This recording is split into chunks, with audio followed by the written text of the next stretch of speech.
The movie centers around Indiana Jones, an archaeologist on a quest to rescue his father, Professor Henry Jones, who has gone missing while searching for the Holy Grail. The story begins in 1912, in the mountains of Utah, where a group of people is on an expedition. One young boy from the group uncovers an ancient relic, the Cross of Coronado, dating back to 1520, hidden deep inside a cave. The thieves, excited about the treasure, are convinced that this artifact will bring them happiness. Indiana, accompanied by his friend Herman, witnesses the discovery. Indiana immediately recognizes the significance of the cross, declaring it belongs in a museum. He instructs Herman to visit Mr. Havelock and alert the sheriff about the looters. Indiana, refusing to let the artifact fall into the wrong hands, steals the cross and escapes on horseback. However, the thieves pursue him and a chase ensues.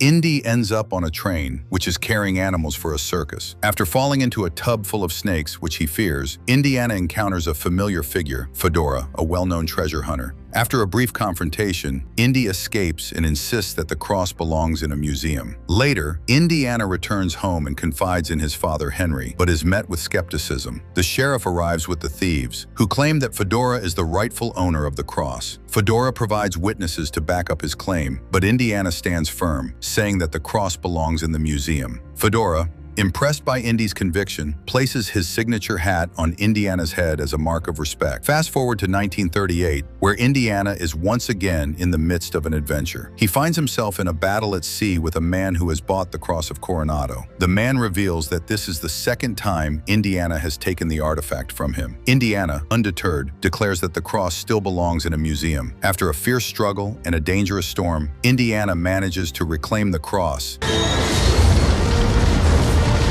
and leaps off the exploding ship. Back at the university, Indiana is seen teaching archaeology to students, imparting his wealth of knowledge. Marcus Brody, a colleague, visits Indy and receives the Cross of Coronado, handing it over for safekeeping. Outside his office, a crowd of eager students awaits their chance to learn from the legendary archaeologist. Just as things seem calm, Indiana receives a mysterious brown paper package from Venice. Without hesitation, he slips the package into his pocket and makes his escape through a window, where he is picked up by three men in a car. Indiana is introduced to a man named Walter Donovan, who shares his passion for antiquities. Donovan reveals that his team has uncovered a sandstone treasure with Christian symbols in it. Indiana immediately recognizes the significance of the find. It is a clue related to the Holy Grail. Donovan explains that the inscription on the stone mentions the Grail and its ties to Jesus Christ, specifically the cup used during the Last Supper. According to legend, the Grail was entrusted to Joseph of Arimathea, lost for 1,000 years, and later rediscovered by 3 knights during the First Crusade. It's his hobby.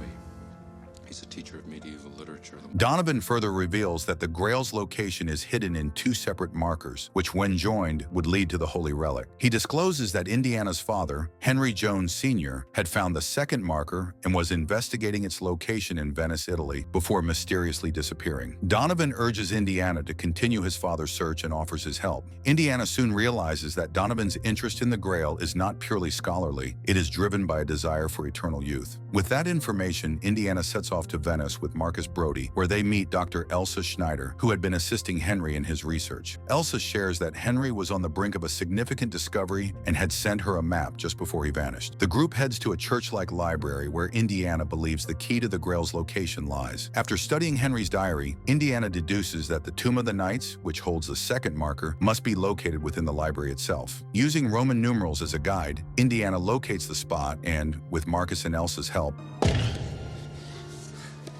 uncovers a hidden passage. However, as they begin their search, a group of assailants knocks out Marcus and steals Henry's diary. Indiana and Elsa continue on, discovering the Ark of the Covenant along the way. Their journey leads them through numerous dangers, including passing through an oil-filled chamber that nearly ignites. In the heart of the library, Indiana eventually uncovers the knight's tomb, where the second marker is hidden. Elsa expresses her sadness that Henry isn't there to witness this moment, but Indiana remarks that his father would never have crossed the rats because of his deep-seated deep-seated hatred for them. Just as they uncover the marker, the cult's forces set the chamber on fire to stop them from discovering the Grail's secret. Indiana and Elsa narrowly escape, but the danger is far from over. Indiana Jones and Elsa are relentlessly pursued by Kazim, the leader of the Brotherhood of the Cruciform Sword, a secretive cult tasked with protecting the Holy Grail. Despite their best efforts to escape, Kazim chases them across a tumultuous sea, firing shots at them.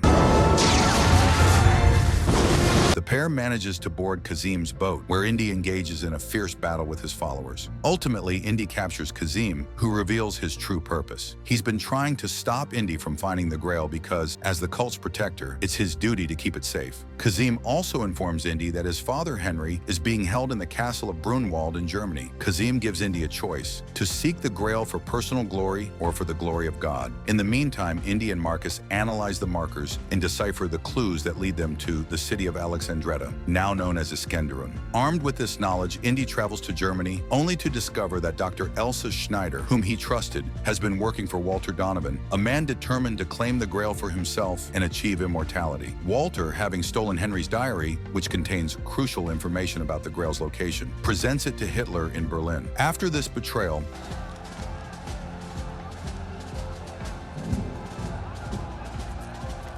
Walter locks both Henry and Indy in a castle prison, but they manage to escape. Meanwhile, in Iskenderun, Marcus meets up with Sala. The two are soon confronted by German agents, who kidnap Marcus and steal the crucial map from him. Desperate, Henry urges Indy to retrieve the diary as it holds the key to finding the Grail. Indy and Henry make their way to Berlin on a motorcycle, where Indy confronts Elsa. Elsa is horrified when she sees Nazis burning books, but despite their confrontation, she allows Indy to slip away. SS Colonel Ernst Vogel, a ruthless Nazi officer, attacks Indy and Henry. After a harrowing escape by plane, they learn from Sala that Walter is heading for the Grail in Jordan. Walter has bribed the Sultan of Jordan with a Rolls-Royce, securing permission to search for the Grail on his land. Kazim, determined to stop Walter, follows him, and a final showdown begins.